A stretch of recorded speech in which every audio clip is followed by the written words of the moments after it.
नमस्कार, मी चेतन गुजराती. हे माझे वडील आहेत अनिल गुजराती. मागच्या 2 आठवड्यापूर्वी बाबांना जरा छातीमुळे त्रास व्हायला लागला, श्वास घ्यायला, परत चालायला त्रास व्हायला लागला. त्याच्यामुळे आम्ही कन्सल्ट केलेलं एका जवळच्या लोकल हॉस्पिटलला.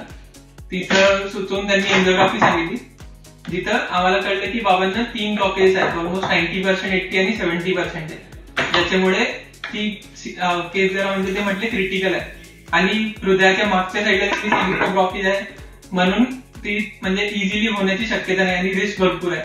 आम्ही भरपूर हॉस्पिटलमध्ये कन्सल्ट केला. त्यांचं पण म्हणणं असंच झालं की हे करायला तर पाहिजेच लवकरात लवकर, पण त्याच्यामध्ये रिस्क फॅक्टर खूप जास्त आहे. आणि म्हणजे रिस्क फॅक्टर त्यांनी ऑलमोस्ट 30%च्या वर सांगितलेलं, कारण की थोडं कॅल्सिफाईड ब्लॉकेजेस होते. मग आम्हाला रेफरन्स, आमचे नातेवाईक आहेत त्यांच्याकडून रेफरन्स मिळाला मेडिकल हॉस्पिटलचा. इथं येऊन आम्ही डॉक्टर आशिष भावेशकर यांना भेटलो.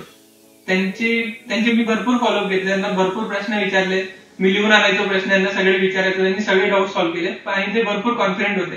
त्यांनी सांगितलं की ही सर्जरी मी केलेली आहे भरपूर वेळेस आणि इट इज पॉसिबल आणि रिस्क पण एवढं येणार नाही. मी म्हणजे रिस्क तर आहेच पण खूप कमी असेल. आम्ही त्यांना ऍडमिट केलं इथे. त्यांचं ऑपरेशन झालं, MICS करण्यात आलं आणि त्याच्यामध्ये पण 2 दिवस ते ICU मध्ये होते आणि त्याच्यानंतर लगेच त्यांना डिस्चार्ज दिला. आणि आता ऑलमोस्ट 1 आठवड्यानंतर आम्ही फॉलोअपला आलोय.